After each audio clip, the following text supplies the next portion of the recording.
다 함께 사도신경 하심으로 2월 8일 새벽기도회를 하나님께 올려드리겠습니다.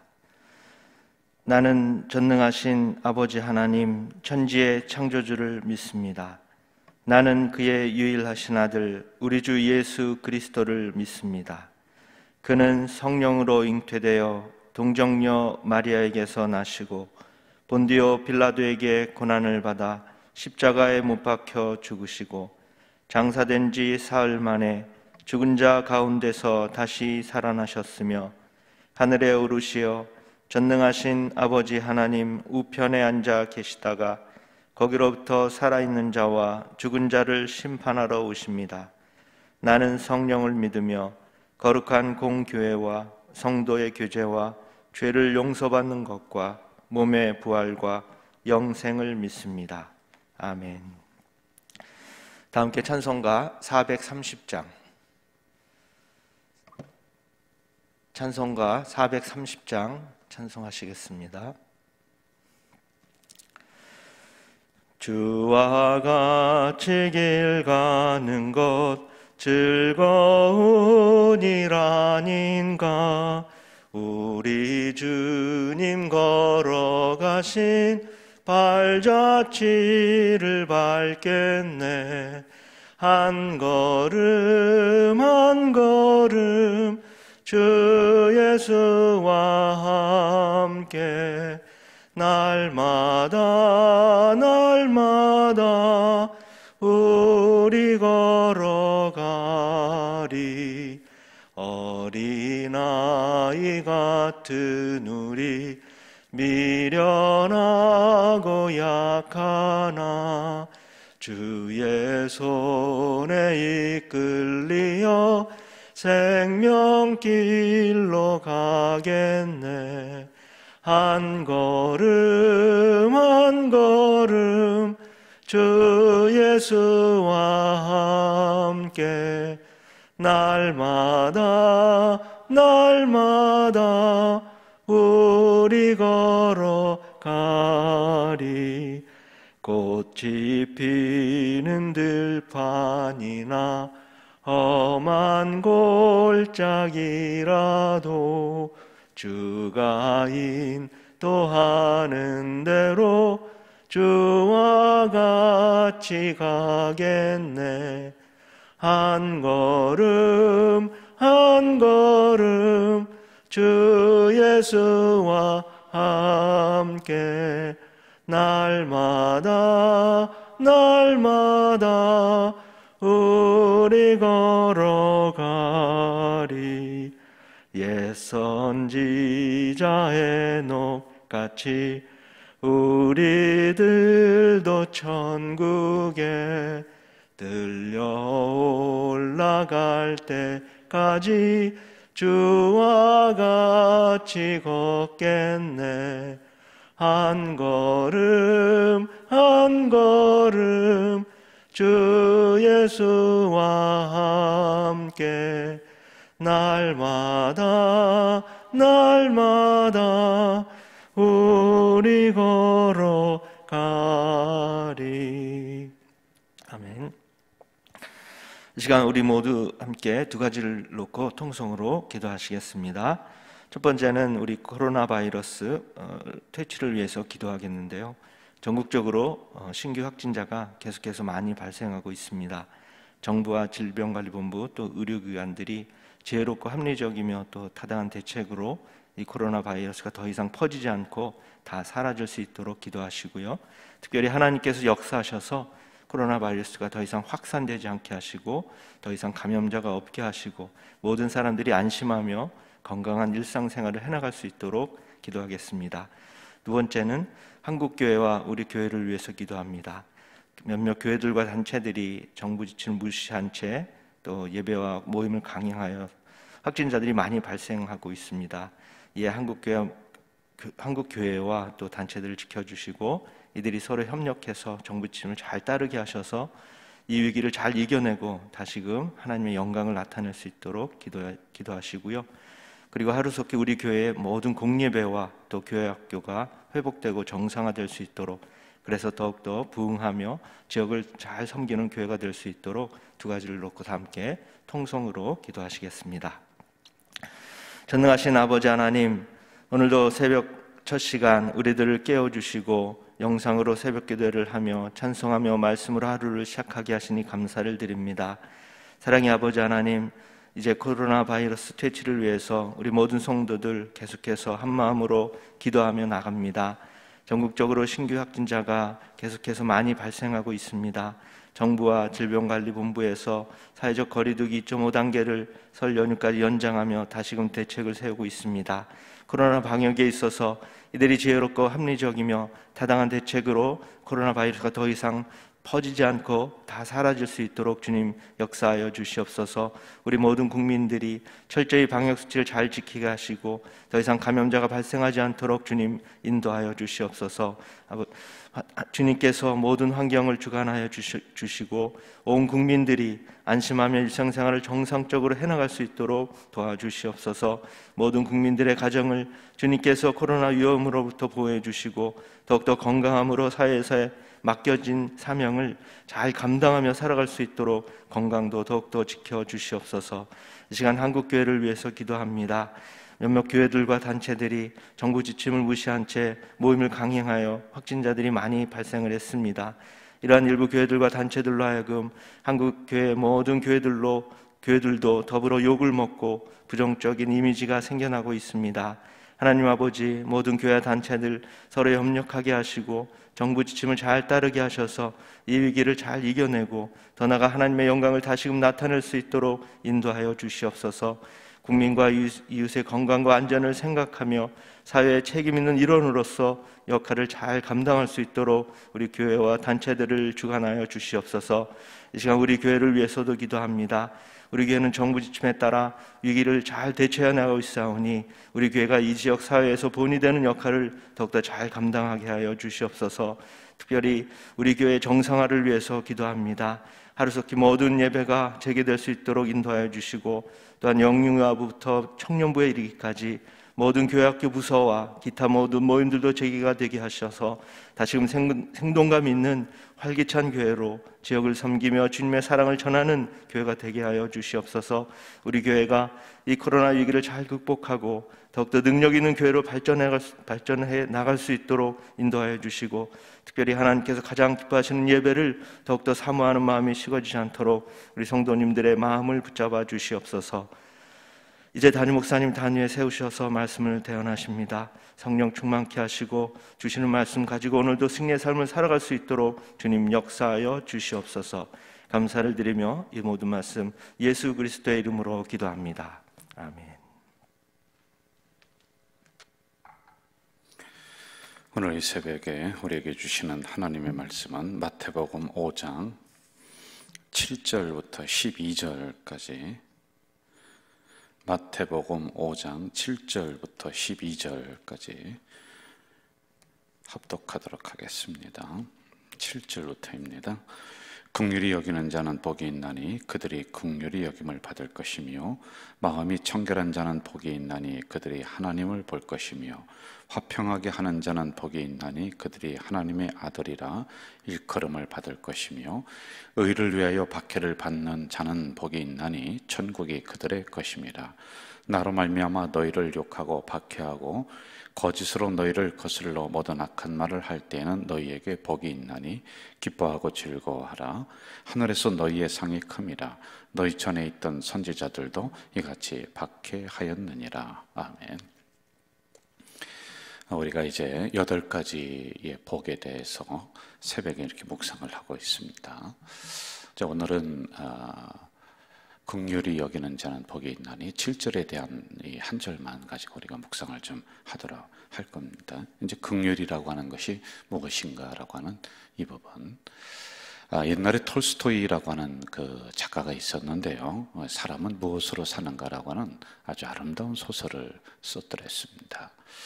거기에 보면은 이제 그 천사 미하엘이 이제 어떤 여인의 목숨을 취하기 위해서 그 영혼을 데려가기 위해서 그 집에 내려왔어요. 그런데 와서 그 여인을 영혼을 데려가려고 보니까 막 쌍둥이를 낳았단 말입니다. 응애응애하고 아기가 울고 있어요. 그런데 그 여인이 보니까 천사가 와서 자기를 영혼을 데려가려고 그래요. 그래서 이제 부탁을 합니다. 천사님, 며칠 전에 우리 남편이 사고로 다 죽었어요. 그리고 내가 지금 막 이 아기를 낳는데 내가 죽으면은 여기 있는 이 아기, 이 쌍둥이가 어떻게 살겠습니까? 너무 불쌍합니다. 그래서 그냥 그 여인의 영혼을 거기다 두고 하늘에 올라갔습니다. 근데 그것 때문에 하늘에서 이제 쫓겨났습니다.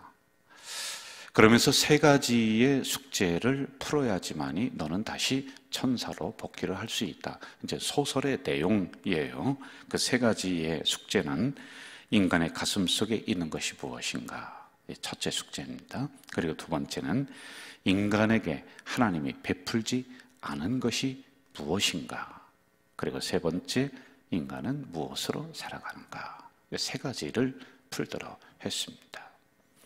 이제 이 땅에 쫓겨난 그 미하엘이라고 하는 그 천사는 이런저런 고생을 하면서 어느 날 막 찢어지게 가난한 그 구두방 주인이 있는데 너무 추니까 거기에 들어갔습니다.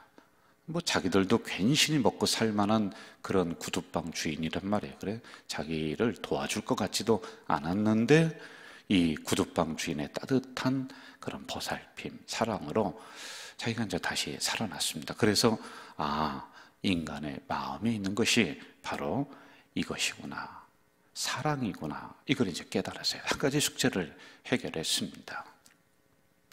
그리고 그 구두방에서 자기도 기술을 배우면서 거기서 일을 하고 있었어요. 얼마가 지났는데 어떤 큰 부자가 마차를 타고 그 가게에 오더니 뭐 거만을 떨면서 그러는 거예요. 내가 평생 신어도 떨어지지 않는 구두를 하나 만들어 달라. 돈은 상관하지 말아라. 그러면서 굉장히 거만하게 합니다. 내가 매일 찾으러 올 테니까, 그러면서 막 그 돈을 쥐어주고 막 그래요. 그런데 미알이라고 하는 천사가 가만히 보니까 죽음의 영혼이, 죽음의 그 그림자가 그 부자에게 있는 거예요. 이 사람은 나가면서 죽을 거예요. 그걸 이제 압니다. 그러면서 2번째 숙제를 풀어요. 그렇구나. 하나님은 인간에게 미래를 볼 수 있는 눈을 허락해 주지 않았구나. 이게 인간에게 없는 거란 말이에요. 하나님이 베풀지 않았던 것. 이게 2번째 숙제를 풀게 됩니다. 이제 6년이 지난 어느 날 중년 여인이 어떤 쌍둥이를 데리고 오는데 보니까요, 자기가 6년 전에 그 여인을 취해가려고 그 어린 쌍둥이였단 말입니다. 그런데 그때 그냥 그 부인을 두고 쌍둥이도 거기다 두고 왔는데 이 엄마가 얼마 안 있다가 죽었어요. 근데 이 쌍둥이가 참 불쌍하게 살 것 같고, 그리고 타락한 인생을 살 것 같고, 거지처럼 살 것 같은데 아주 행복하게 이렇게 뛰어놀면서 어떤 중년 여인의 손에 붙들려서 이렇게 같이 손을 잡고 온단 말입니다. 알고 봤더니 이웃집 아주머니예요. 이웃집 아주머니가 이 불쌍함을 알고 이 2 쌍둥이를 거두어서 잘 보살피고 행복하게 살아가고 있는 이걸 보게 됩니다. 3번째 숙제를 풀게 됐어요. 인간은 무엇으로 살아가는가? 사랑이라고 하는 이런 단어였단 말입니다. 참 아름다운 소설이란 말이에요. 그런데 이 소설이 나왔을 때의 그때 상황은 참으로 인간이 그 최악으로 아주 치달았던 그런 전쟁적인 상황이요, 사람이 사람을 죽이는 이런 상황 속에서 이런 소설들이 나왔어요. 이건 뭐냐면은 인간의 악함을 이렇게 안 했으면 좋겠다라고 하는 것을 이제 소설을 통해서 반대되는 상황을 이 톨스토이가 이야기를 해주었던 겁니다. 여러분, 오늘의 상황도 한번 우리가 살펴봅시다. 인간들이 살아가는 이 인간 사회에는 사랑, 긍휼, 베품, 은혜, 이게 더 많을까요? 아니면 악함, 분쟁, 시기, 범죄, 어떤 게 더 많아요? 여러분, 작년보다 올해가 범죄율이 40%가 더 높아진대요. 캄캄한 밤에 인간을 만나는 것처럼 무서운 게 없답니다. 실제적으로 그렇습니다. 그래서 여러분, 인간 속에는, 인간이 살아가는 이 사회 속에는 그냥 가만히 두면은 막 우리들끼리 더 거룩해지고 사랑하고 배려하고 이거는 찾아볼 수가 없습니다. 점점 타락해져 가고 악해져 가고 상대방을 죽이고 하는 이러한 상황이 오늘의 세상이에요. 자, 그러면 우리가 기독교인은 어떤가, 그리스도인들은 어떤가를 한번 좀 봅시다. 그래도 우리는 세상보다는 많이 좋지요. 그럼에도 불구하고 많은 교회들이 서로 분쟁하고 싸우고 그렇습니다. 그래도 우리 가족 공동체는 참, 우리 교회는 여러분 참 감사하고 좋은 교회입니다. 서로 위해주고 사랑해주고 하는 이런 공동체인데, 그리스도인들도 점점점 세상적으로 우리가 쏠려가고 있어요. 악해진단 말입니다. 보편적인 게 이래요. 자, 오늘 7절 다시 한번 좀 읽어볼까요? 7절, 긍휼히 여기는 자는 복이 있나니 그들이 긍휼히 여김을 받을 것이며. 자, 긍휼이 무엇이냐? 제가 앞에서 이야기를 쭉 했습니다. 거기에서 한 단어를 딱 끄집어내라고 한다면은 사랑, 긍휼, 이렇게 우리가 볼 거예요. 긍휼이라고 하는 것은 하나님의 실존을 얘기하는 거예요. 굉장히 중요한 단어입니다. 이것은 히브리어로 헤세드, 은혜, 자비, 사랑, 인자, 친절, 이게 긍휼에 들어있는 겁니다. 이게 헤세드라고 하는 거예요. 이 말의 근본 뜻은 뭐냐면은 깊은 상처를 입거나 징계를 받아 죽어 마땅하게 된 사람을 다시 회복시켜 주는 것, 요겁니다. 이게 긍휼이라고 우리가 해석을 하는 거예요. 이게 하나님의 본성이에요. 본질이에요. 그런데 인간의 본질은 이게 아니에요, 여러분. 구약에는 약 150번 정도 헤세드, 긍휼, 자비라고 그래요. 사랑이라고 그래요. 하나님의 은혜, 사랑, 뭐 이런 걸로 표현이 나오고 있어요. 헤세드는 150번 정도 쓰이고 있습니다. 자, 여러분, 하나님은 이게 있는데 인간은 없다고 그랬어요. 왜 그런지 아세요? 인간에게는 타락의 본성이 흐르는 겁니다. 그래서 인간은 태어날 때부터 죄인인 거예요. 여러분, 태어난 아기 보면은 손을 움켜쥐면서 태어나요. 이거는 무엇인가를 잡고자 하는 인간의 본성이 우리에게 있다는 겁니다. 그래서 뭐든지 우리는 움켜쥐려고 그래요. 여러분, 어린 아기들 가만히 보세요. 가르쳐 주지 않았습니다. 뭐 아기가 그 뭐를 알겠어요. 환한 미소, 얼마나 천사 같아요. 그런데 먹을 거 보면은 이쪽으로 움켜쥐고 이쪽으로 움켜쥐고 입에다 놓고 다 가지는 거예요. 이게 우리의 본성, 본능이 그렇다. 인간 속에 흐르는 죄성입니다. 어떤 남자가 부부인데 외제차를 샀어요. 한 3억, 4억짜리 아주 좋은 차를 사서 이제 부인을 옆에 태우고 신나게 고속도로를 달려가고 있습니다. 그런데 그만 고속도로에서 사고가 났어요. 옆에 타고 있던 이 부인 에어백이 안 터져서 그 자리에서 죽어버렸습니다. 그런데 이 남편이 이 사고가 나와서 빨리 사고 처리를 하고 부인이 어떻게 됐나 그것 좀 먼저 봐야지 되는 거 당연한 거 아니에요? 그런데 어떻게 하느냐면 이 남자가요 나오더니 내 4억짜리 외제차 이거 부셔졌다고 그거 가지고서 화내고 그거 가지고서 마음 먼저 거기에 쓰고. 근데 이게 인간이다라고 하는 것을 우리가 알아야지만이 돼요. 무슨 얘기냐? 우리들 마음속에는 원래 사랑, 긍휼 이게 별로 없는 존재다라고 하는 겁니다. 우리 이 시간에 영상으로 예배드리고 또 오늘 하루 중에 이 말씀을 듣는 우리 성도들에게 제가 물어볼게요. 여러분들 자녀 중에 참 사랑스럽다, 우리 새끼는 내 마음에 쏙 든다, 몇 명 정도 있을까요? 많지 않을 것 같아요. 그럼 여러분 반대로 여러분의 자녀에게 한번 물어보세요. 우리 엄마 아빠 내 마음에 쏙 들고 나는 너무 좋다. 그렇지 않을 거래요. 조사에 의하면은 약 30 내지 40%의 청소년들이 엄마 아빠가 없어졌으면 좋겠다, 엄마 아빠를 죽이고 싶었다. 아니 이게 조사에서 나온 겁니다, 여러분. 부부 사이에도 말할 수 없는 절망적인 상태, 이런 게 서로 다 있어요. 제가 말씀드리는 것은 인간에게는 원래 긍휼, 사랑, 이게 본질이 아니라는 거예요. 우리는 악함, 싸움, 분쟁, 이게 우리의 본질, 본성이다. 그러나 하나님은 그게 아니다라고 하는 겁니다. 여러분, 짐승들은 같은 종끼리 싸우잖아요. 사자가 사자끼리 싸우잖아요. 그러면은 짐승은요, 마지막까지 안 갑니다. 싸우다가 그쪽에서 물러서면은 자기도 물러서서 그냥 있어요. 근데 인간은 끝까지 쫓아가서 끝까지 죽여요. 이게 인간이에요. 인간을 알아야 돼요. 자, 이러한 우리였습니다. 그런데 요한복음 11장에 보면은 예수님이 나사로가 죽은 무덤 앞에 가서 우시는 거예요. 여러분, 이 우셨던 장면을 이렇게 해석을 하는 사람들도 있어요. 나사로가 불쌍해서 그렇다. 여동생 마리아가 불쌍해서 그렇다. 그런데 여러분, 그게 아니에요. 그러한 해석은 좀 1차적인 해석이에요. 가벼운 해석이에요. 왜 예수님이 그 안에 그 무덤을 바라보면서 통분히 여기시고 왜 우셨느냐 하면은 인간의 실존을 파악했기 때문에 그래요.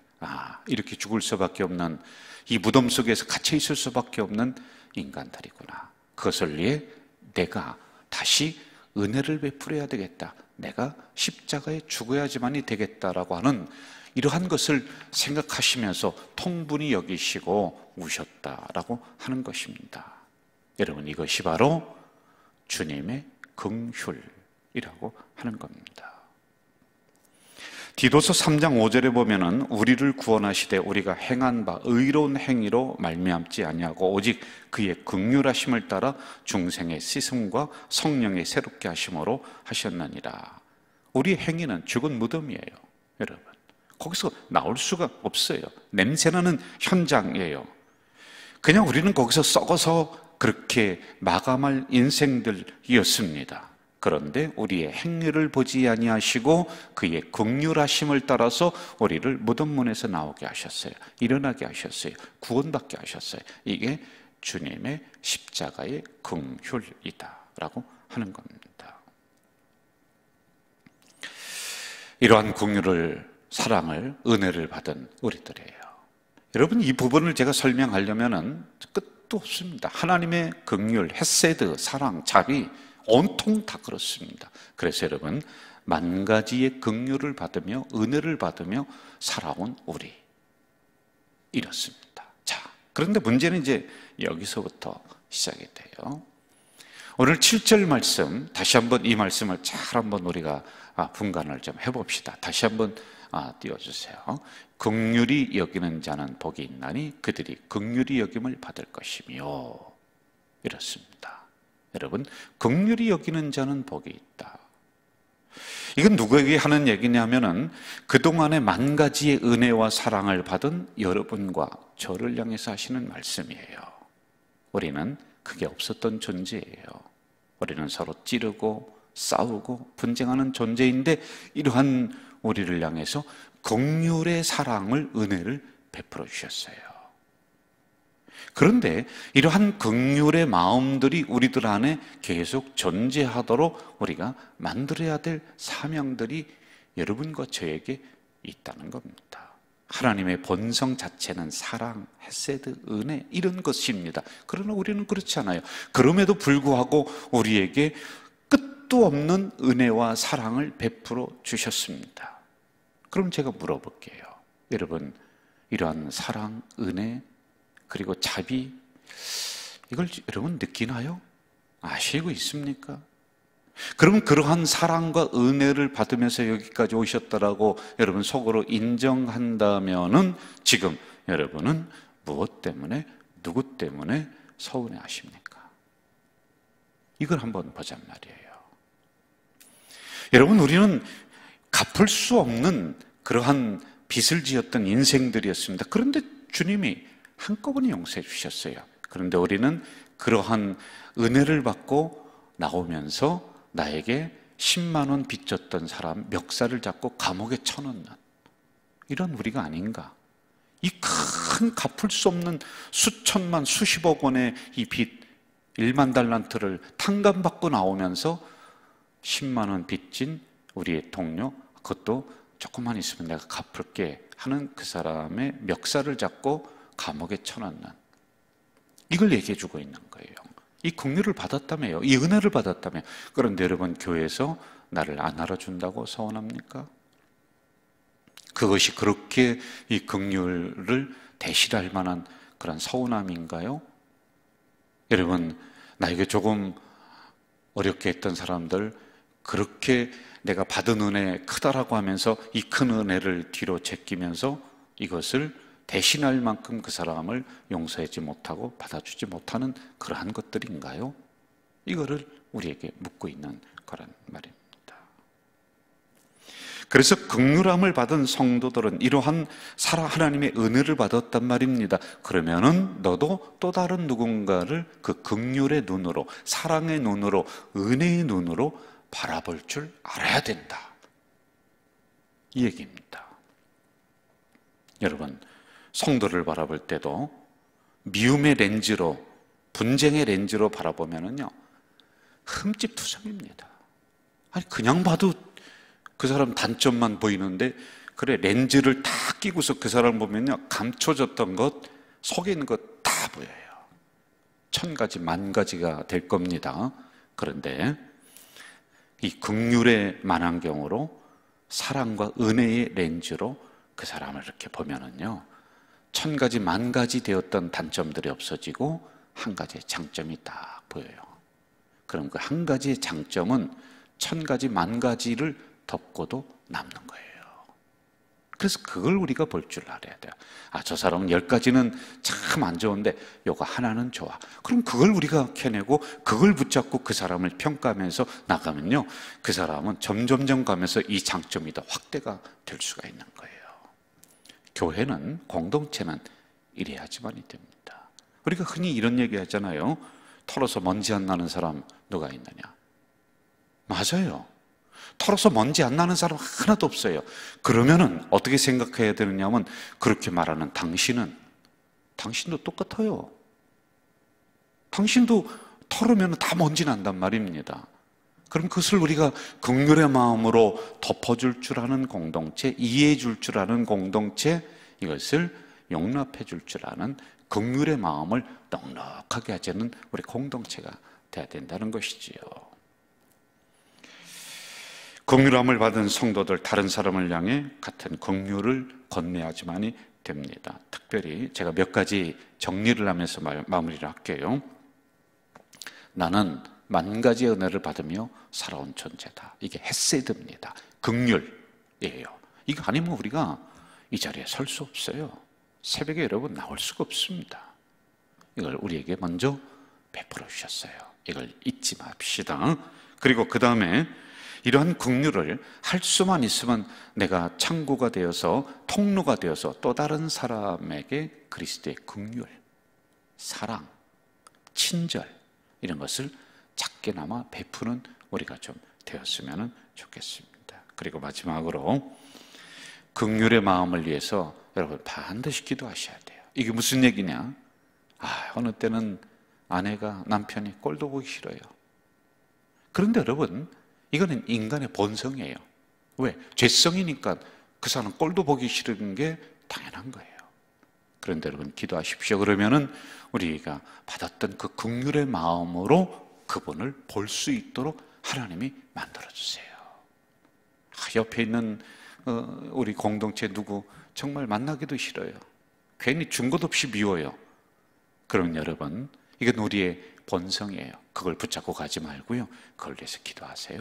그러면은 사랑할 수 있는 긍휼의 마음, 친절의 마음, 사랑의 마음을 여러분에게 주시는 거예요. 저는 이렇게 된다면은 우리의 신앙의 방향성이 이쪽으로 우리가 틀어진다면은, 지금 긍휼하지 못해도 괜찮아요. 그러나 그렇게 노력하면서 우리의 신앙의 태도를 갖는다면은 점점 아름다운 공동체, 더 좋은 세상이 되지 않을까, 이런 생각을 합니다. 이렇게 오늘도 열심히 살아가는 우리 가족 공동체 되시기를 주 이름으로 축원합니다.